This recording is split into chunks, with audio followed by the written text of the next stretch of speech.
Paz e graça para você ligado nessa emissora. Começamos agora o seu programa de reflexão, entrevistas e debates de todas as noites. Hoje, vejam só, vai se debruçar sobre uma passagem que, pelo menos para mim, é obscura numa das cartas do apóstolo João.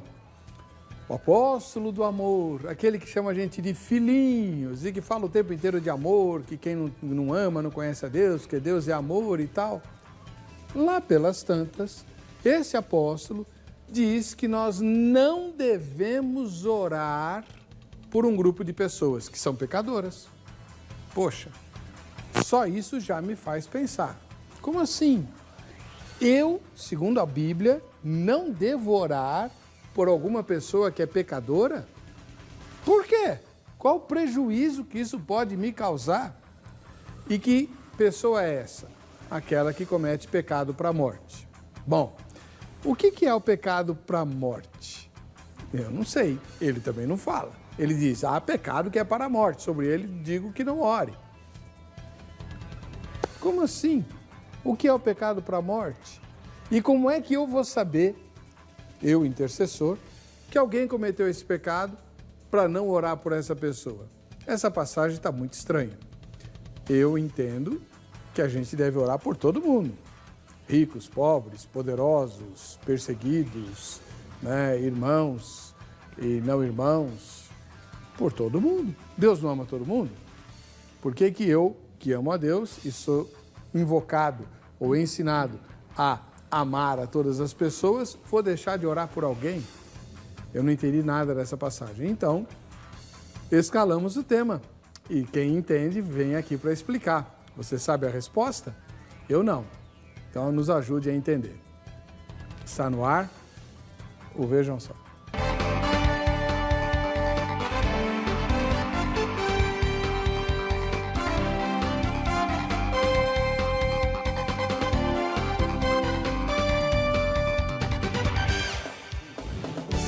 Olá!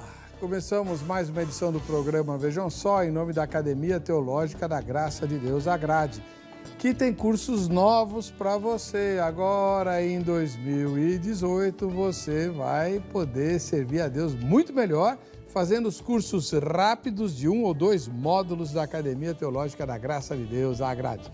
Daqui a pouquinho eu falo dela para você. Agora quero apresentar os nossos convidados. Conosco, o pastor Cleverson Pereira do Vale, da Igreja Batista, lá em Vila Natal. Paz e graça, pastor Cleverson. Tudo bem com o senhor? Graça e paz, reverendo Weber. Um prazer retornar ao programa Vejam Só.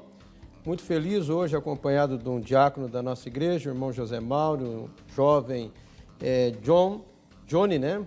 E estamos aqui para falar desse assunto um pouquinho espinhoso, mas com certeza, juntamente com o presbítero Danilo, teremos um bom debate aqui nessa noite. E onde fica a igreja da Vila Natal, pastor? A Igreja Batista em Vila Natal, ela fica na rua Desidério Jorge, 1150, Vila Natal, Mogi das Cruzes. Viajou para estar conosco mais uma vez, né? Ok, sim. Muito obrigado pela presença do Prazer é nosso. Do outro lado, volta ao programa o professor Danilo Moraes, ele que é professor do Instituto Bereana. Paz e graça, professor. Tudo bem com o senhor? Paz e graça, Heber. Paz e graça, pastor Cleberson, queridos ouvintes. É uma satisfação estar aqui novamente, né, tratando deste assunto, como já foi colocado, de difícil compreensão, né, um assunto que acarreta, né, diversas opiniões, e eu tenho certeza que será proveitoso, né?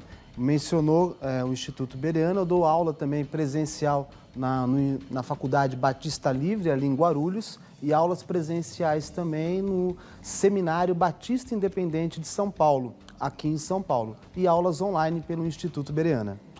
E a igreja que o irmão frequenta é a Batista Renovada? Igreja Batista Renovada. Fica onde? Fica aqui no centro, aqui próximo à Praça da República, na Avenida São João 822, aqui próximo. Muito obrigado pela presença do senhor.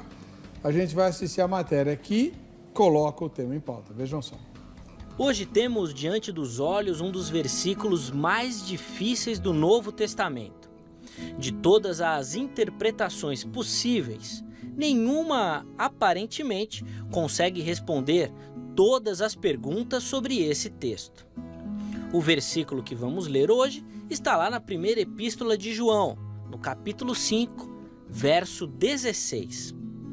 Se alguém vir a seu irmão cometer pecado, não para a morte, pedirá, e Deus lhe dará vida. Aos que não pecam para a morte. Há pecado para a morte, e por esse não digo que rogue.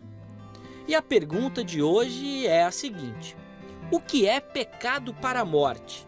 Não adianta orar por quem praticou? Na realidade, são duas perguntas em uma só.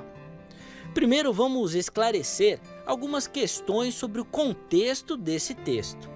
A prática da oração continua sendo o tema do verso 16, onde o leitor é exortado a orar pelo irmão que está passando por circunstâncias especiais. João faz uma recapitulação de seu ensinamento sobre o pecado. Ele transmitiu esse ensino em cada um dos capítulos da sua epístola. Agora, ele fala de pecado para a morte. Existem dúvidas sobre o que exatamente João tinha em mente aqui nos versos 16 e 17.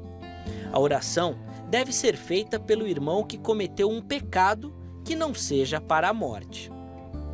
Esse pecado é completamente contrastado com o pecado que é para a morte.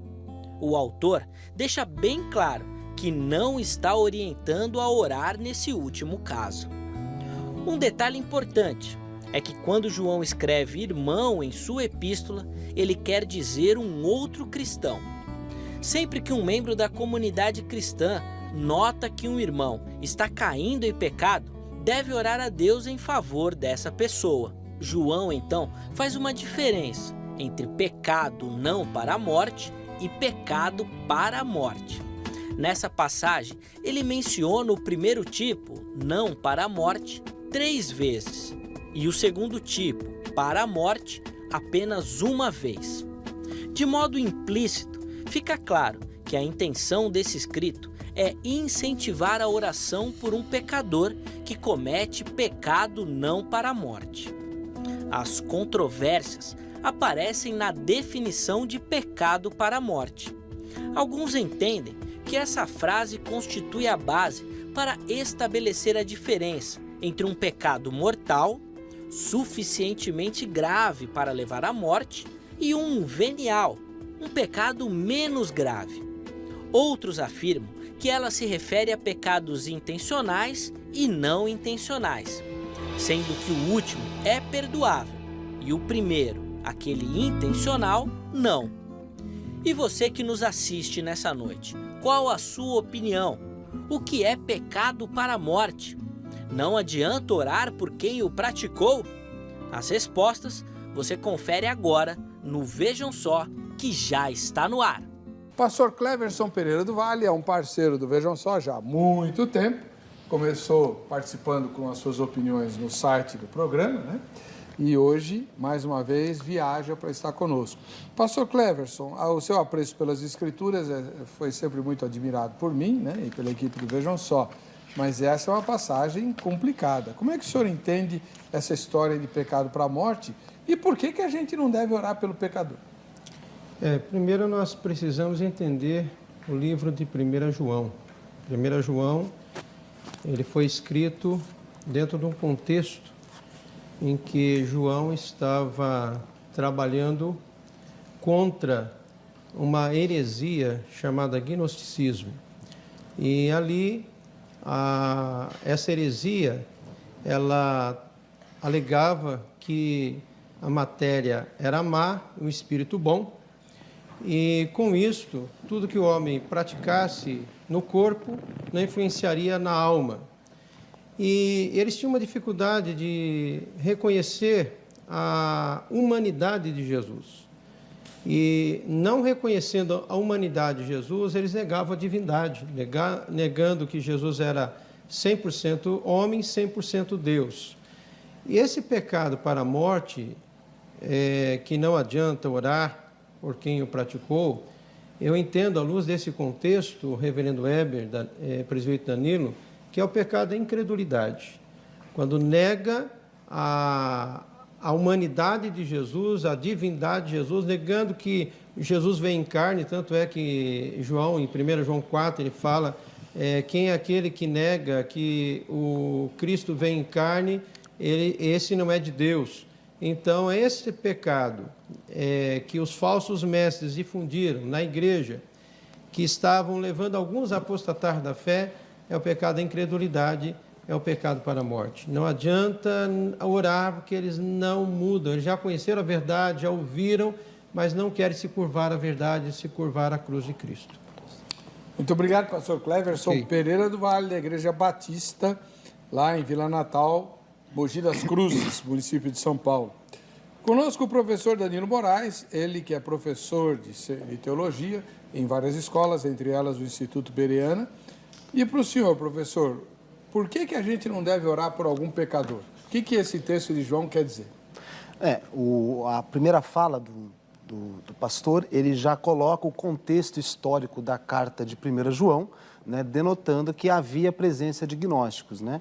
Então, o interesse de João, né, imediato, é justamente, né, precavir a igreja, né, cristã contra aquilo que ele chama da própria carta de anticristos, né, e de falsos, né, mestres. Então, quando nós olhamos para este texto específico de 1 João, capítulo 5, versículo 16 e 17, quando ele chega e diz pecados para morte e pecados que não são para a morte, tem que ser analisado dentro deste contexto, daquilo que João fala sobre pecado, tanto lá no Evangelho de João, quanto também nas suas cartas, né? Quando chega neste ponto da oração, eu não vejo necessariamente que é uma proibição para que ore por eles, mas é um desencorajamento. Se você analisar o contexto geral de João, ele sempre coloca que há a remissão de pecados para aqueles que buscam o arrependimento. Então, quando é dito aqui para que não ore por eles, é um desincentivo à oração. Se você pegar alguns versículos anteriores, nós vemos que a oração que João coloca é aquela em concordância com a vontade de Deus. Então, quando a oração ela não é em concordância com a vontade de Deus, há um desencorajamento, não há uma obrigação para orar. Se você pegar lá no livro de Jeremias, Deus fala para o profeta Jeremias para que não ore para o povo rebelde de Israel. Se você pegar também ali Paulo falando para Timóteo, o Tito, não me lembro agora, ele fala para que não ore, né, para o rebelde, para aquele que está em rebelião contra a igreja. Então, o fato de 1 João desencorajar a oração para aquele que está em pecado de morte não é uma novidade, né? Tanto lá no Antigo Testamento, quanto Paulo também coloca desta maneira. Então, a gente pode entender que a oração ela deve ser colocada para a igreja cristã em todo momento. Devemos orar, levantar mãos santas a todos em todo momento, mas desde que esta oração esteja em concordância com a vontade de Deus. E se em algum momento nós, olhando a obstinação, a perseverança de determinado grupo ou pessoa em permanecer no pecado, nós, de certa maneira, estamos desencorajados a orar por esta pessoa, porque ela não está de acordo com a vontade de Deus. Mas o fato de nós deixarmos de orar por esta pessoa não significa a condenação imediata desta pessoa, porque ainda Deus pode usar de misericórdia. Mas nós não somos obrigados a deixar de orar, apenas desencorajados. Desde que permaneça no coração a vontade de orar, mesmo pelo rebelde, nós devemos orar. Bom, eu sou obrigado a dizer que não estou satisfeito porque eu não entendi direito ainda esse negócio. Esse negócio de a Bíblia falar que não precisa orar me deixa meio complicado. Mas você de casa vai opinar. Na nossa página na internet, aproveita que não sei se o site vai continuar ano que vem não, hein? Acho que não. Vejamsó.com.br tem uma pergunta para você responder. Vamos lá. O pecado para a morte é rejeitar a Jesus como Cristo, ou blasfemar contra o Espírito Santo, ou nenhuma das anteriores. Tá bom? Vote na enquete para a gente poder saber como é que pensam os telespectadores do Vejam Só. Nós não temos mais brindes para serem sorteados, mas eu continuo incentivando você a telefonar amanhã no horário comercial para a Academia Teológica da Graça de Deus Agrade. 2018 está chegando, daqui uma semana já chegou, e você já sabe o que vai fazer em 2018 para servir melhor a Deus? A Agrade tem cursos novos de 1 ou 2 módulos, vários cursos, 15 cursos novos de 1 ou 2 módulos só, bem rápidos, bem focados para ajudar você a servir melhor a Deus. Cursos novos. Tem o curso bíblico que continua em todas as filiais da Grade, no Brasil inteiro. Se você quer conhecer melhor a palavra de Deus, se matricula no curso bíblico, aí pertinho da sua casa tem, tá bom? Os outros cursos vai depender do endereço. Então, anota o telefone para ligar amanhã no horário comercial. 0 operadora 11 31 15 08 19. E olha, muita gente, mas muita gente mesmo me pressionou, pediu, implorou, suplicou, brigou, xingou para eu me posicionar sobre a questão do dízimo, né? Todo dia eu recebo sugestões, tem que discutir se o dízimo é para hoje ou se não é, nós estamos na nova aliança, dízimo é coisa da antiga aliança, como é que você se posiciona e tal. Eu gravei um vídeo novo, acabou de ser postado, está no blog, hebercocarelli.blogspot.com.br, sobre o dízimo. Crente precisa ou não precisa dar o dízimo? Deve ou não deve dar o dízimo e por quê? Com que base bíblica a gente trata desse assunto, tá bom? Então, confira lá, o vídeo tem uns 4 minutos só, é bem rápido, assim como todos os outros vídeos que tem lá, tem vários outros também abordando questões delicadas. Nessa semana eu vou postar um sobre suicídio de cristãos. O cristão que comete suicídio perde a salvação? A gente vai, por causa dessas coisas que estão acontecendo, muita gente está perguntando, e o vídeo já foi gravado e vai ser postado nos próximos dias aí no blog, tá bom? E aí você aproveita para conhecer o blog, tem artigos meus lá escritos, tem sermões em áudio, mas com ilustrações, você ouve o sermão e vai vendo as ilustrações muito bem feitinhas, muito bacanas, né? Que são colocadas lá pelo pessoal que cuida do blog para mim. Tem acho que mais de 50 vídeos com opiniões particulares, porque eu não expresso a minha opinião aqui no programa, tá bom? Então confere lá, hebercocarelli.blogspot.com.br, ajude a divulgar. E tem um concurso aí, né? Quem compartilhar, curtir, né? Curtir que fala? Curtir e compartilhar não sei o que tem lá no Facebook. Eu não entendo nada disso. Você tem que entrar no Facebook, não do programa, do meu, Heber Cocarelli. Lá tem acho que do programa também tem. Tem? Tem? Não tem. Então é só do meu. Então no Facebook lá do Heber tem um negócio lá, uma chamada.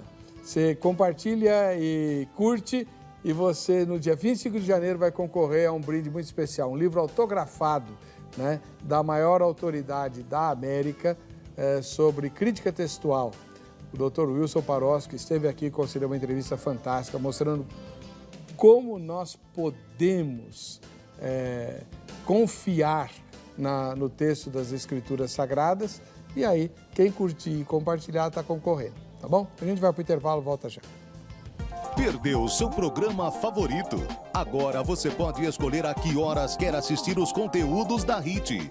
Acesse o YouTube e se inscreva. Canal HIT TV. A TV que faz a diferença cada vez mais perto de você.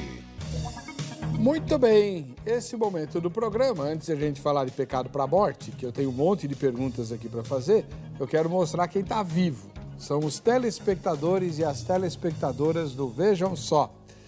A primeira foto de hoje veio de Pirajuí, no interior de São Paulo. Pirajuí, estive lá no começo do ano passado. O Cláudio Aparecido assiste ao programa lá. Muito obrigado, Cláudio. Deus te abençoe. Muito obrigado pela sua audiência em Pirajuí, perto de Bauru. Em São Paulo, capital, nós temos Iris Miúcha, essa jovem lindíssima que assiste ao Vejam Só. Não é só aposentado que assiste ao Vejam Só, não, tá? Tem a Iris Miúcha aqui na capital, que recebe o convite para vir assistir a gravação ao vivo aqui do programa. Basta entrar em contato com o Rafael, que está todo ouriçado aí, né? O Iris. Escreve lá para o Rafael, tá? Combina com ele para você vir assistir a gravação. Vamos para a capital do Rio de Janeiro, a cidade maravilhosa. Nós temos lá o Nelson Gonçalves, que assiste ao Vejam Só. Legal, a foto do Nelson é bem diferente, né? Ele tá de fato, em verdade, assistindo ao programa, né? Quem que bateu a foto para ele, hein? Não tem aqui o nome, né? Mas não foi ele, não. Será que foi com timer? Pode ser, né? Tá certo. Valeu, Nelson. Um grande abraço para você da cidade maravilhosa. Em Bertioga, no litoral paulista, o Robson Cardoso, né? Assiste ao Vejam Só. Deve ser muito chato morar em Bertioga, né? Praias feias, horrorosas, né? Fica 1 hora de Mogi, né? Tem até uma estrada, Mogi-Bertioga, tão pouco famosa que é a praia lá. Robson, um grande abraço para você, Deus te abençoe. E em Terra Alta, no Pará, nós temos a Sirlene Amoras, né? Assistindo ao programa. Valeu, Sirlene. Não conheço o Pará, um dia, quem sabe, Deus prepara, né? E a gente vai até aí. Grande abraço para você, Deus abençoe. Dia 22 vai ser o sorteio da foto, né? Que a gente vai fazer aqui com a cesta de produtos do Shopping do Povo, Shopping de quem sabe comprar, tá bom? E você continua postando a sua fotografia, não é porque não tem presente que você não vai postar, né? facebook.com/programa Vejam Só, viu? Vamos lá. Estou pensando num presente bem especial para as fotos do ano que vem, né? Sei lá, estou pensando em alguma coisa bem diferentona. Mas o tema de hoje tem a ver com pecado para a morte e uma orientação da Bíblia para a gente não orar pelo pecador. Primeira pergunta. Pastor Cleverson Pereira do Vale e depois o professor Danilo Moraes responde a mesma pergunta. Por que nenhum de vocês dois, na primeira fala, mencionou a blasfêmia contra o Espírito Santo? Pecado para a morte não é blasfemar contra o Espírito Santo? Raios. Reverendo Web, muitas pessoas associam esse texto de 1 João com Mateus 12, onde chamam Jesus de Beelzebu, atribui a obra do Espírito Santo que o Jesus estava realizando a Satanás. E essa é a blasfêmia que Jesus falou, quem blasfemar contra o Espírito Santo não tem perdão, nem aqui nem por vir. Mas o texto de 1 João nada tem a ver com aquele texto de Mateus, por isso que eu não mencionei. Esse texto é específico tratando o problema dos gnósticos. É um problema que os falsos mestres estavam ameaçando a fé e a doutrina da igreja cristã na época que João escreveu. Então é bem diferente daquele contexto, e aquele contexto não se repete mais. Jesus estava trabalhando a sua questão da messianidade, acho que é essa a palavra, e naquele momento eles viram, eles presenciaram e não deram crédito àquilo que viram. Então, Jesus falou, é a blasfêmia contra o Espírito Santo, isso não se repete mais. O caso aqui é outro. Então, são situações completamente distintas. Sim. Professor... Alguns se associam, mas não tem nada a ver. E o senhor, professor? Também concordo. Eu acredito que a blasfêmia contra o Espírito Santo ela não se encaixa nessa categoria de João. Foi mencionado, né, que alguns comentaristas colocam que a blasfêmia contra o Espírito Santo ela só foi possível durante o ministério de Cristo. E que agora que Cristo não exerce mais presencialmente o seu ministério, não tem como negar na mesma categoria de gravidade, né, a obra messiânica de Cristo, porque naquele momento ele estava presente. Esta é uma possível interpretação, tá? Agora, voltando para o nosso texto de João, a palavra pecado para a morte, do grego a preposição prostanaton, né, para morte. Então, esse prostanaton, ele não... A tradução para a morte, ela não é a mais feliz. A NVI, por exemplo, ela traduz pecado que leva para a morte. Então, o prostanaton, né, esse pros significa na preposição que conduz, que avança, que conduz, que caminha, né, futuramente para uma morte. Então, dando esse entendimento, este pecado para a morte, que conduz aonde o final é a morte, é um pecado deliberado, consciente e contundente. Então, conforme foi dito, pode se encaixar dentro da negação, né, da encarnação de Cristo como ele sendo, né, verdadeiramente homem e verdadeiramente Deus, que era a negação dos gnósticos que não acreditavam que Jesus veio em carne. Então pode ser, de alguma maneira, a negação da messianidade de Cristo. Mas colocando em outros contextos, eu acredito que essa apostasia final, ela, do pecado que leva à morte, que conduz para a morte, hoje ele pode se aplicar de outras maneiras também. Quando uma pessoa se encontra num pecado contundente, perseverante, né, e consciente, né, ele está neste pecado prostanatum, que é um pecado que está conduzindo à morte, aonde o resultado final é a morte. Então, este pecado para a morte, ou que conduz para a morte, ele não é um pecado específico. Não podemos categorizar qual pecado seria. A Igreja Católica, desde a Idade Medieval, ela vem tentando, tanto que nós temos ali os 7 pecados capitais, né? A Igreja Católica, ela tem uma distinção dentro da hamartiologia de pecados. Eles colocam pecado para a morte e colocam um pecado venial, de vênia, né? Perdão. Então, para eles, tem aquele pecado que é possível o perdão em algumas categorias de pecados. Aí eles produzem listas de pecados, os teólogos medievais do catolicismo fizeram várias listas de quais seriam estes pecados, o que eu acho um equívoco. Tanto João, né, quanto o restante do Novo Testamento não categoriza qual é este pecado para a morte. O que nós podemos observar? Que há sim a menção lá nos evangelhos da blasfêmia contra o Espírito Santo e contra isto, né, não há perdão, né, e há pecados que conduzem a uma morte física. Um outro detalhe, este pecado em João é morte espiritual e não é morte física como outros casos da Bíblia. Sim, tá. Pastor Cleverson, o senhor identificou, assim, de forma bastante clara, no bloco anterior, que esse pecado para a morte é cometido pelos incrédulos. Sim. Embora são chamados de irmãos no texto, eles participavam da comunhão na igreja, mas nunca haviam experimentado a graça de fato. É o mesmo caso de Hebreus 6, que apostataram da fé. Quando nós falamos de pecado para a morte, todo pecado leva à morte também. A Bíblia fala, Romanos 6:23, o salário do pecado é a morte. Mas no caso específico aqui, ele está trabalhando essa questão da incredulidade. Não adianta falar, não adianta orar. Aqui é o contexto de oração, né? Por exemplo, eu peço que o senhor ore pelo Danilo. Vamos exemplificar aqui que o Danilo, ele não quer saber de Cristo, ele já participou da igreja durante um tempo, afastou e falou, ele nega tudo, e agora ele é espírita. E ele fala, não quero mais saber, agora eu creio em Allan Kardec e tal. E aí eu peço, ore pelo Danilo, ele está com uma febre, não adianta orar, ele não vai mudar a opinião, ele não quer saber de Cristo, não adianta apresentar o Evangelho, ele já conheceu esse Evangelho. Então, por esse pecado, eu rogo a vocês para não orar, não vai ter utilidade alguma esta oração. Então, embora sejam chamados de irmãos, eles não eram irmãos de fato. Mas, pastor Cleverson, eram incrédulos. A gente não pode orar pelos incrédulos? No caso específico aqui, reverendo Weber, eles não querem mudar. Deixa eu colocar...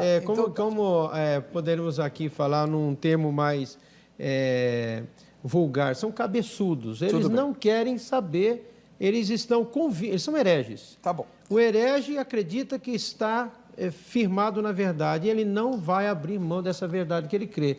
Então, para que orar? Eu vou pôr pimenta nessa história. Sim. Então, eu vou pôr uma pimenta.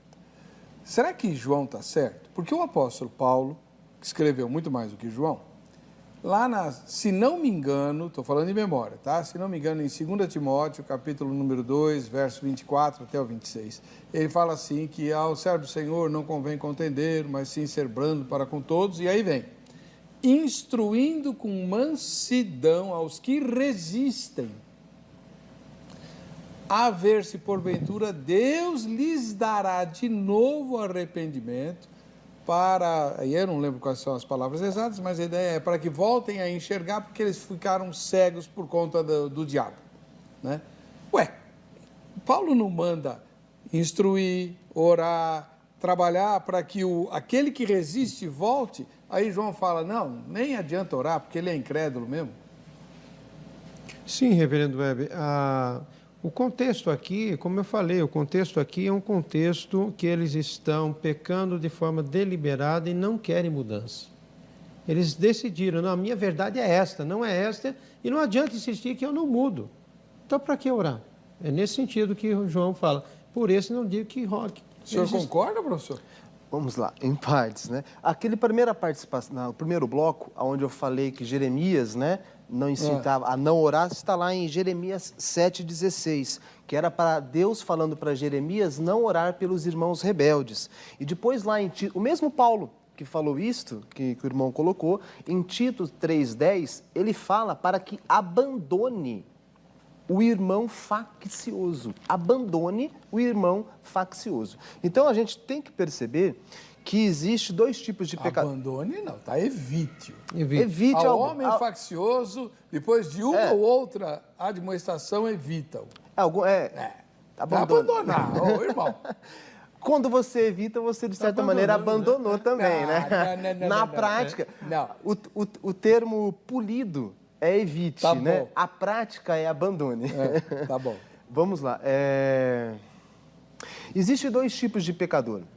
Existe o pecador que, ao pecar, ele luta contra a sua tentação, cede, mas, ao mesmo instante, gera nele uma inconformação com o seu pecado. Ele lamenta, ele sente a dor do seu pecado. Certo. E ele busca um arrependimento. Ou ele sabe a consciência que tem da gravidade do seu pecado e se incomoda com este pecado. Este é um tipo de pecador. Existe um outro tipo de pecador que é aquele que se alegra, se vangloria, se felicita com o seu pecado e aproveita ele da melhor maneira possível. Então, este tipo de pecador, né, ele é descaracterizado do outro grupo de pecador que se arrepende ou que lamenta por seu pecado. Então, como foi dito, contextos diferentes dentro dos escritos de João, de Paulo, né, há determinados momentos que busque a oração em todo o tempo a todos os homens, mas há momentos, tanto este de Jeremias quanto este de Paulo a Tito, né, e este de 1 João, onde há um desincentivamento, um desencorajamento à oração.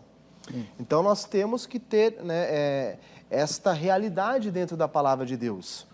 Agora, qual que é a linha que separa o julgamento? Não, por este eu devorar e por este eu não devorar. É aí que eu acho que entra um caráter muito pessoal de intimidade com Deus e de orientação de Deus, né? Na dúvida, ore. Né? Então, na dúvida, tanto ore. É que ele não está proibindo orar. Não, ele só está desincentivando, desencorajando. Olha, se quiser orar, você ora, mas não vai resolver. Eles estão com a mente cauterizada, eles não vão mudar. Não vai acontecer nada. É uma oração inútil, uma oração vã. Mas, pastor, como assim oração inútil? E para esse grupo aqui... Jesus fala assim, ó, sim, se você crê no que você está orando, você troca um monte de lugar. Ele sai do lugar que estava e vai para outro. Reverendo Weber, eles já passaram pelo Evangelho. Eles estavam lá, viram tudo, cantavam, oravam, ouviam a mensagem, e decidiram, depois de tudo isso, abandonar a fé, apostatar da fé e viver crendo que Cristo não veio em carne, que Cristo não é Deus, negando a divindade de Deus, praticando aquelas práticas gnósticas, crendo que a matéria é má, que eu posso pecar à vontade, que não vai interferir no corpo. alguns querendo conhecimento fora do conhecimento do Evangelho. Adianta orar para esse grupo que já viram tudo e não querem saber da verdade? Não adianta, é uma oração vã. Por esse, digo que não, eu digo que não rogue por eles. Vou fazer uma pergunta para o senhor, Sim. depois o professor responde a mesma pergunta. Então, que esperança há para essas pessoas? Imagine que você tem um familiar, um filho, um genro, um irmão de sangue, sei lá, alguém muito chegado a você, que você ama muito e que esteja enredado com uma heresia tão forte como a do gnosticismo. Não tem esperança nenhuma? Eu, como crente no Senhor Jesus, não tenho esperança de que essa pessoa se converta? Ela está irremediavelmente perdida? É isso que o senhor está falando? Dentro desse contexto de João, sim. Ela já viu tudo. Não adianta você chegar de novo com o Evangelho, ela já conhece esse Evangelho, ela já esteve lá, ela rejeitou. Quem rejeita a cruz de Cristo não tem esperança, está perdido. Professor, não me faça brigar com vocês dois. Eu acredito que a pessoa ela está sendo desmotivada da oração da igreja, mas não, longe do alcance da salvação, da reconciliação com Deus. Se Deus prover outros meios para que essa pessoa chegue ao arrependimento, ela vai chegar, independente da oração da igreja ou não. Então aqui eu acredito particularmente que não há uma exclusão da possibilidade, de novamente esta pessoa se achegar à comunhão com o corpo de Cristo e comunhão com Cristo. O que há aqui não é uma proibição de orar, é um desencorajamento, porque as obras que essas pessoas estão demonstrando não evidenciam a conformidade com a vontade de Deus e com aquilo que foi bem dito, elas experimentaram, saíram do meio de nós. João fala um pouco antes que essas pessoas... Saíram porque não eram nossos, Saíram do meio de nós. Então, são pessoas que experimentaram a comunhão com Deus, com o Filho e com o Espírito Santo. Então, o desencorajamento pela intercessão da igreja não exclui a possibilidade de algum outro meio que Deus possa usar para trazer essa pessoa ao arrependimento. E outra, o desencorajamento e não a proibição. Aqui tá. Mas o texto está dizendo claramente, há pecado para a morte. E por esse não digo que ore. Então. Ele já está determinado, o fim dele. Ele vai morrer espiritualmente. Não adianta, ele não quer, ele rejeitou a cruz de Cristo. Quem crê em uma doutrina contrária mas não tem esperança enquanto ele estiver vivo, ele não pode mudar de ideia de Quem novo? crê numa doutrina contrária, a cruz pode ser perdoado? De maneira nenhuma.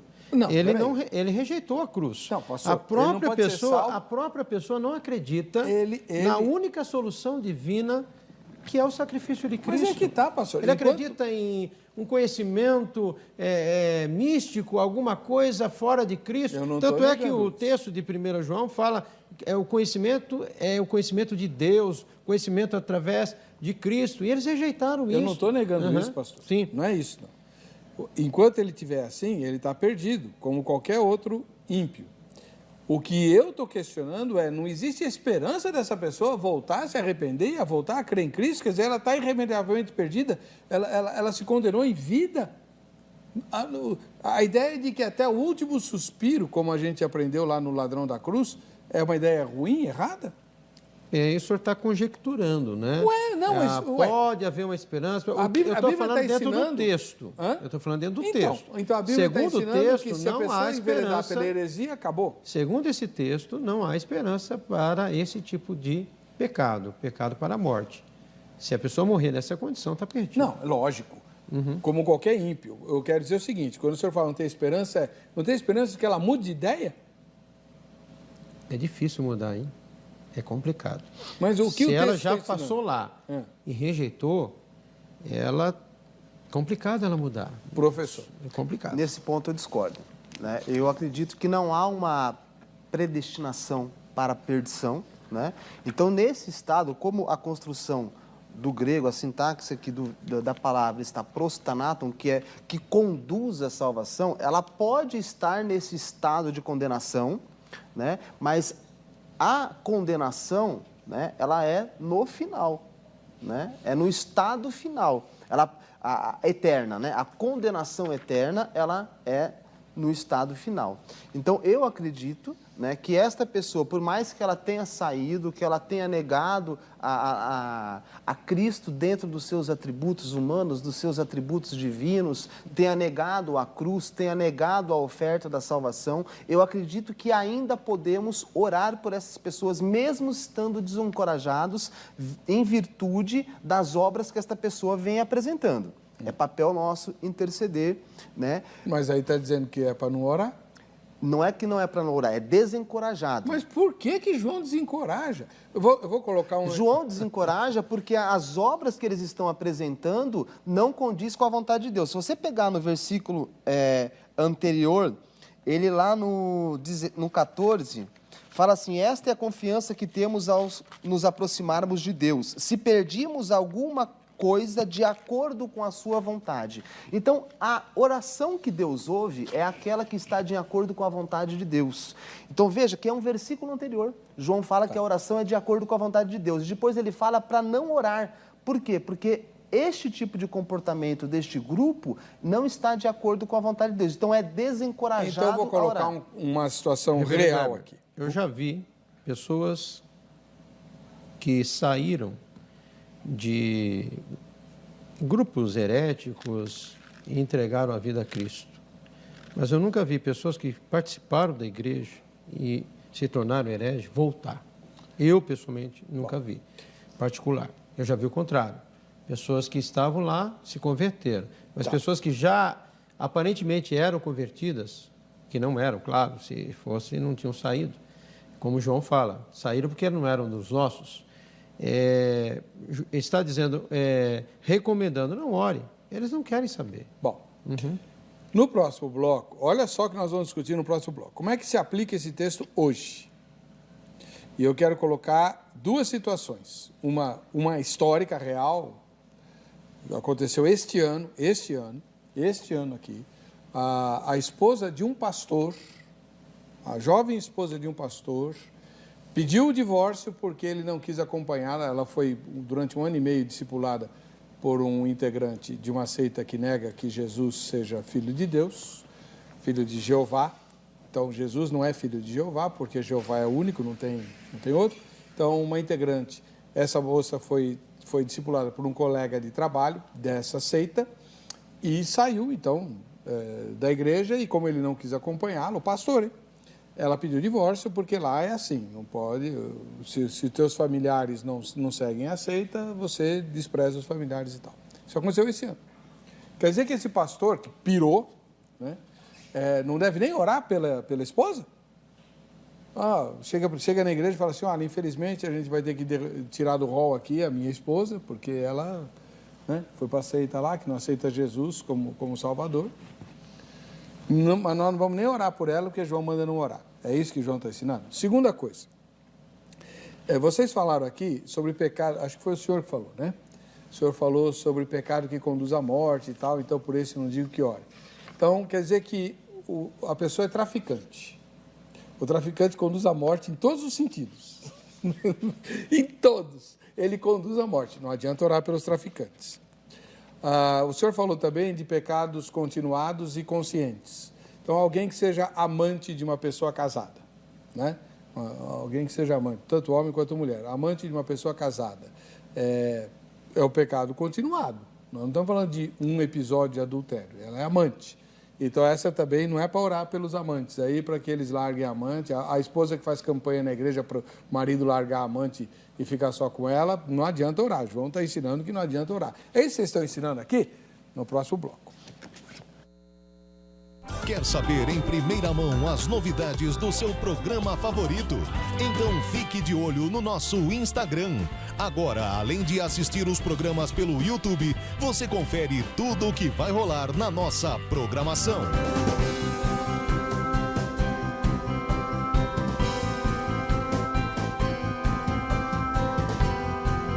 Siga o nosso perfil no Instagram e fique sempre ligado nas novidades. Estamos de volta com o programa Vejam Só e hoje discutindo a questão do pecado para a morte, de que fala o apóstolo João, que não é a blasfêmia contra o Espírito Santo, segundo os meus convidados aqui, é outra coisa. E João diz que a gente não precisa ou não deve orar por quem comete esse pecado. Então a ideia é identificar que pecado é esse e por que a gente não pode orar por essas pessoas, né? Como que nós devemos aplicar esse texto nos dias de hoje? Então, essa é a pergunta que nós vamos tentar responder nesse bloco. Como esse texto de João deve ser aplicado nos dias de hoje? Eu fiz dois questionamentos. Então, vamos por partes, como diria o Chico Picadinho, né? Pastor Cleverson Pereira do Vale, vamos ficar só com a questão da esposa do pastor que acabou tornando-se adepta de seita, né? Então ela foi para uma seita que nega Jesus como Salvador, nega até que Jesus morreu numa cruz. Para eles, Jesus morreu de outra forma. Enfim, e ele não era divino, ou não era Deus, né? Então ela foi para lá. Esse marido, que é pastor de uma igreja histórica, não deve nem orar pela esposa? Ele foi junto? Ou ele não, continuou? Claro que não. Não foi junto. Ele continuou Okay. pastoreando a igreja lá. Como esposo, com certeza ele deve estar muito desapontado com a atitude da esposa. Ela não largou ele. Continuou? Largou ele. Largou. Ok, largou ele e foi para a seita. Foi. Devemos orar por ele. Devemos orar por ele. Que Deus abençoe a vida dele. Ele está sofrendo. Saiu bem. Ele está sofrendo muito. O senhor saiu bem. Mas e ele não pode orar por ela? Pode. Se ele quiser orar pela vida dela, ele ora, ele tem todo o direito, mas não vai adiantar nada. Ela já está deliberadamente certa que aquela é a verdade que ela abraçou. Rejeitou a verdadeira fé e foi atrás de uma seita. Mas ele pode orar. Não é desaconselhado a orar, mas vai adiantar? Não vai. É uma oração que não vai ter sentido algum. Mas se ele quiser orar, continua orando. Ore. A Bíblia fala, pecado para a morte, está bem claro. O versículo 16, se alguém vir o seu irmão cometer pecado, não para a morte, pedirá e Deus lhe dará vida. Aos que não pecarem para a morte, há pecado para a morte, e por esse não digo que rogue, porque ele já está deliberadamente decidido, ele tomou aquele caminho, não vai voltar atrás. A pessoa que escolheu esse caminho não foi Deus, não é determinação de Deus. É ela que não quer mais. Para que orar? Ela já estava lá, era esposa de pastor. Será que ela rejeitou a verdade, rejeitou a Cristo? Então, foi uma tragédia, isso é óbvio. Sim. Né? Agora, não existe, esse irmão não pode abrigar, os pais dessa moça não podem abrigar no seu coração a expectativa, a esperança de que Deus opere um milagre e faça brilhar a luz da verdade no coração dela, ela já não tinha essa verdade, ela já não conhecia. A Bíblia fala, conhecereis a verdade e a verdade vos libertará. Ela nunca abriu o seu coração para a verdade. Ela estava no meio, estava conosco, mas não era um dos nossos. Ela não quis a verdade, ela quis a mentira, ela quis a seita.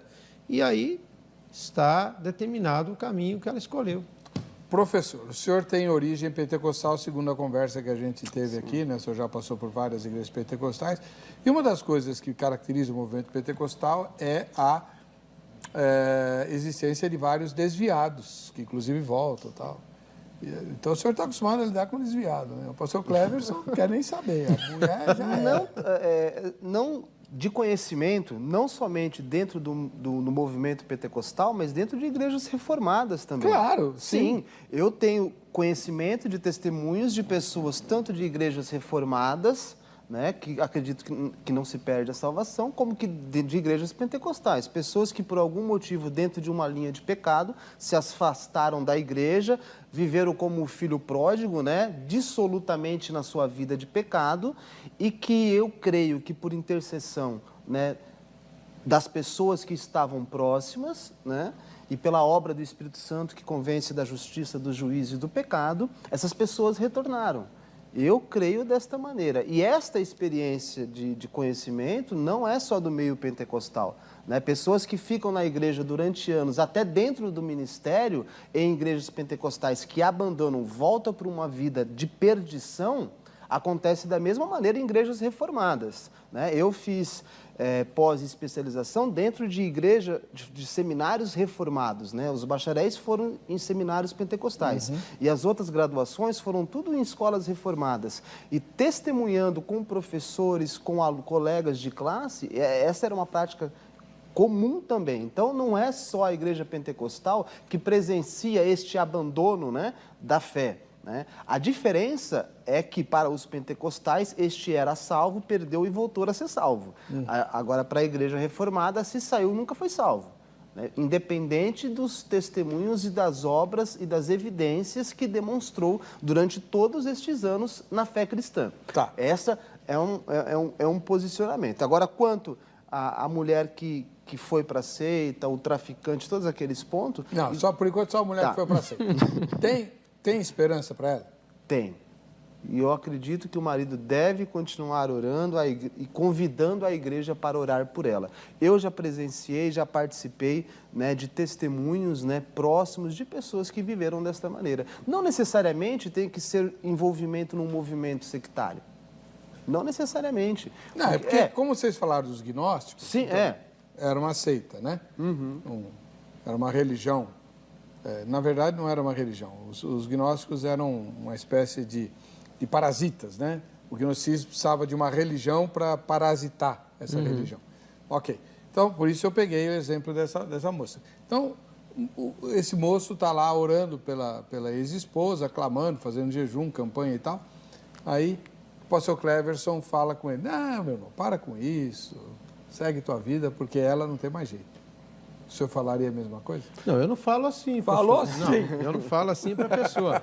Porque quem sabe isso é Deus, né? Eu não tenho a onisciência, que só tem Deus. Agora, eu estou falando aqui, hipoteticamente, esse caso aí que o senhor citou, da mulher que foi para a seita, mas estou falando dentro do contexto de 1 João. Então... Há alguns também dentro desse contexto aqui, que eu não concordo com essa linha, acreditam que aqueles que foram infectados com a doutrina gnóstica e estavam com o pezinho lá, associa esse pecado para a morte física. Deus mata imediatamente, livrando ele, preservando ele do inferno. Carlos Oswaldo Pinto usava essa expressão: ele foi salvo com cheiro de enxofre. Credo! Então, chegou ao céu com cheiro de enxofre. Mas eu não concordo com essa linha. Eu entendo aqui, como o presbítero também, que é morte espiritual. É a segunda morte, a morte eterna, não é? Mas alguns também têm essa interpretação que Deus, para preservar a pureza da igreja, tira a vida física da pessoa ali dentro desse baseado lá, Ananias e Safira, né? Também, Atos capítulo 5, sim. né? Baseado em 1 Coríntios capítulo 5, do irmão, do membro da igreja que deitou com a esposa do pai. 1 Coríntios. 1 Coríntios, né? Então, 5, deitou com a esposa do pai. E também ali quando fala da ceia. Por causa disso, há muitos, né, doentes, que né? dormem. E que dormem. Que então, morreram, existe essa possibilidade de entender, né, que acarreta algumas mortes físicas. Aquela última gravação que eu fiz aqui no programa, um pecado de Acã, né, acarretou a morte física, e tantos outros também. Usar, né? Também. Agora, aqui eu acredito que esse contexto de João, porque se você pegar os contextos dos versículos anteriores, está sendo dito a respeito de vida eterna. Né? E aqui, então, essa morte, ela é uma morte para a vida eterna também. Uma outra possibilidade interessante, né, que é pouco comentada, que este pecado para a morte poderia ser uma pena capital. Então, quando alguém peca, vamos supor que no Brasil tivesse a pena de morte. Então, uma pessoa cometeu um pecado, né, contra o Estado, e o Estado sentenciou com a pena de morte. Então, digo que por este não ore, porque não tem como você mudar, né, a sentença do seu país, que vai uma cadeira elétrica, uma câmera de gás ou algo nesse sentido, mas é muito pouco aceito, tá? O que mais se compreende é a unanimidade entre os comentaristas e exegetas aqui dos textos, pelo menos nas fontes que eu consultei, né? Tem muitas divergências, né? Mas unanimemente predomina que é um pecado de morte espiritual. E dá este entendimento que não é um pecado em si, é a persistência que no final leva à morte. Enquanto o final não chega, esta pessoa pode ser salva. Bom, vamos passar então agora para a questão do traficante e da amante. Vocês mencionaram, tirar então a questão doutrinária, né? Que a gente já abordou no caso da esposa do pastor que abandonou a fé e se transformou numa adepta de seita. Agora a gente vai falar do pecador contumaz.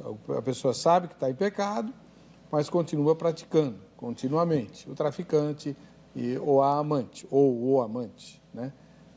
Então não é para orar pelo traficante nem por quem tem amante? Aí o senhor está indo para um outro caminho, né? Nesse caso, eu aconselho orar por todos os pecadores, né? A Bíblia fala que a salvação é só em Cristo. Nem o traficante, nem a amante negou a fé. Eles não conheceram o Evangelho. Ao conhecer o Evangelho, segundo esta situação que o senhor está colocando, o senhor não disse que eles conheceram a fé antes, o senhor só colocou uma situação. Então, não, nós estamos falando de crente. Está falando de crente? É. Mas traficante crente? Não entendi agora. Ô, irmão. Sim, André foi traficante de Bíblia lá, né? Não, senhor. Não. Bom, André, Estou falando de traficante de droga. Tem Sim. igreja que é mantida por traficante. Mas ele não é crente. A igreja é mantida, mas ele não é. Então, Sim. amante, pronto, vai. Amante, vamos lá para a amante. Ela está em pecado. Tá. E se ela morrer nessa situação, ela está perdida. Então, é um pecado para a morte, um pecado que conduz à morte, certo? Sim, estou mas usando essa trilha. Não devemos orar por ela? Devemos, Senhor, que ela abra os olhos e saia da situação aí. Mas é o que está escrito aí, irmão. Não é diferente. Aqui eles negaram a fé. Então, o senhor A amante não negou a fé. O que João está falando é uma questão doutrinária. Ela está em pecado. Ela certo. está em pecado deliberado ali, errada, mas ela não negou a fé. Ela está afastada, está em disciplina e tal, mas devemos orar para que ela abra os olhos, saia da situação e volte a Cristo. O caso que não é João... o caso aqui. É um caso diferente. Também não é este caso, né? O senhor falou. Gente que fica insistindo no pecado, consciente. Sim, por isso mas que eu pensei aí a questão... Tá, mas a persistência no pecado, a morte se dá no final. Enquanto ela estiver, mesmo que persistindo conscientemente, vindo de um contexto de fé anterior ou não, deve-se orar por esta pessoa. Porque, como diz o ditado, né? A morte, né? Porque a esperança é a última que morre, né? Isso. Então, enquanto houver vida, há esperança. Em qualquer categoria, eu acredito dessa maneira. Porém, se esta pessoa já provou do dom celestial, da comunhão com o corpo de Cristo, conhece a verdade a respeito de Jesus e da salvação em Cristo Jesus e virou as costas, o que João diz aqui, ele não proíbe a oração, ele apenas desencoraja, porque essa pessoa já conhece. Então, olha, é como se você não tem obrigação de orar. O que essa pessoa conhece a respeito da fé já é suficiente para ela cair na consciência de retornar ou não. E se Deus quiser, vai prover os meios para que essa pessoa chegue ao arrependimento. Um ponto que a gente pode ressaltar... O irmão é armeniano mesmo? Oi? O irmão é armeniano? Se Deus quiser, vai prover os meios. Gostei disso aí, muito bom. Porque assim, o arminianismo e o calvinismo, na minha concepção, eles têm muito mais em comum do que aquilo que separa, né? Que a gente foca só nos 5 pontos, né? A fé calvinista e a fé arminiana, para mim, são centenas de pontos. Se a gente ficar só nos 5, a gente vai batalhar até a volta de Jesus. Agora, olha que interessante, Jesus sempre foi muito mais simpático e perdoador do que a igreja. Então, Jesus sempre teve, se você pega os evangelhos e o ministério de Cristo, ele sempre esteve pronto a perdoar, ele sempre esteve pronto a acolher, ele sempre esteve pronto a restaurar, independente da categoria de pecado que aquelas pessoas estavam vivendo. Um exemplo bem prático de conhecimento de todos é a CCB, né? A Congregação Cristã do Brasil. Eles tratam muito forte este ponto de pecado para a morte. Tanto que na Congregação Cristã do Brasil é catalogado e pessoas separadas que elas estão em pecado para a morte. Eles definem pessoas que estão em pecado de morte. Há uma segregação, há uma separação dentro da congregação e isso historicamente tem causado desespero em alguns membros e grandes conflitos internos dentro da liderança. Mas eu acho que já mudou, viu? Teve um concílio que era para mudar, foi encorajado, mas até onde eu sei não está chegando, está só no papel. Os anciões nas congregações não têm falado, não têm aceitado. Mas houve mudança, sim. Eu tenho um telespectador muito, muito querido, um ancião lá de Tatuí, o irmão Melquisedeque, muito, muito amado. Visitou a minha igreja num culto de domingo, tomou a palavra, foi com vários irmãos lá, oramos juntos, de joelhos, né? Foi muito legal. E ele me tem corrigido algumas posturas, porque eu tive vários parentes na congregação, né? Todos eles já partiram, mas eu tive vários parentes, frequentei a congregação durante algum tempo como visitante, e eles falaram, olha, já mudamos esse entendimento também. Ele já me corrigiu em várias coisas. As fontes que eu tenho é que houve um determinado concílio, tem o número do concílio lá que eles, né, eles oficializam, e que houve esta mudança. Mas alguns textos que eu tenho lido de próprios membros da congregação e vídeos também, né, é que eles estão chamando a liderança para pôr em prática aquilo que está no papel. Então, mas houve mudança. Houve mudança no papel, né? Ainda não chegou. O Melquisedeque não inventou nada, ele falou a verdade. Não, houve mudança. Pode ser que a mudança não tenha sido aplicada. Ainda está... o processo. De forma total. Esses mais antigos estão encontrando... os anciões mais antigos estão encontrando dificuldade para pôr em prática. Mas causava desespero, sim, porque a pessoa desviou por algum pecado desses aí não tinha mais jeito, estava condenado ao inferno e tal. E teve gente que pôs fim à vida, né? Por causa disso. Bom, quanto tempo eu ainda tenho?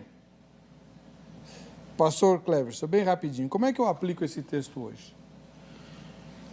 O texto de 1 João 5,14 é aplicado nos dias de hoje, 5,16, né? É aplicado nos dias de hoje, interpretando à luz do que o texto trabalha na questão ali no seu original. O contexto é um contexto de desvio doutrinário, apostasia, abandono da fé e quando nós percebemos a pessoa que estava conosco e depois nega tudo isso, abandona e diz que Cristo não é mais a verdade, Cristo não é a luz, Cristo não é o caminho, Cristo não é a verdade, ele descobriu uma outra verdade além de Cristo, lamentamos profundamente e não oramos porque a pessoa ela tomou um caminho para a morte. O senhor também? O que eu posso resumir aqui na fala, né, é que o encorajamento de João é para que todo pecador arrependido, né, encontrará graça, né, em Cristo Jesus, né, e que o papel da igreja, eu acredito que não seja separar ou catalogar quem sejam aqueles que pecaram este determinado pecado, né, e falar, você não deve orar por isso. Eu creio que a igreja deve orar em todas as situações, interceder em todas as situações, porque enquanto há vida, eu acredito que há possibilidade de arrependimento. Agora, o pecado para a morte, então, é essa persistência que vai conduzir, no final, à morte espiritual daquela pessoa. E morrendo nessa situação, acabou. Não, se morrer no pecado, distante da graça de Deus, né, não há oração que resolva. Bom, vamos lá. Eu agradeço a pastor Cleverson Pereira do Vale, da Igreja Batista em Vila Natal. Lá Posso mandar um abraço? Claro. Quero mandar um abraço à minha mãe, que está assistindo lá, meu irmão, minha cunhada, minha esposa, minha filha e toda a igreja, a membresia da Igreja Batista em Vila Natal e aos meus alunos do Seminário Teológico Batista de Mogi das Cruzes. E também quero agradecer ao professor Danilo Moraes, da igreja, ou melhor, do Instituto Bereana, né? Ele é professor em várias escolas de teologia, incluindo o Instituto Bereana. O senhor é membro da Igreja Batista Renovada. Batista Renovada. Quero também mandar um abraço, né, para os meus alunos do Instituto Bereana, para os alunos do Seminário Batista Livre e para os alunos do Seminário Batista Independente de São Paulo. Tá. Quando a gente termina o programa, vou pedir para o diretor virar a câmera e mostrar os acompanhantes do pastor Cleverson, né, que estão conosco aqui nas nababescas instalações da nossa plateia. Irmão Zé Mauro, irmão Johnny. Aí. Zé Mauro é diácono da igreja e líder do Ministério de Evangelismo. E o Johnny é esse Dá uma camiseta camão aí, azul, irmão Zé né? Mauro. Ali, ele, irmão Zé Mauro, e o Johnny é o jovem, né? Tá ótimo. Obrigado, gente. Deus abençoe. Obrigado por terem vindo.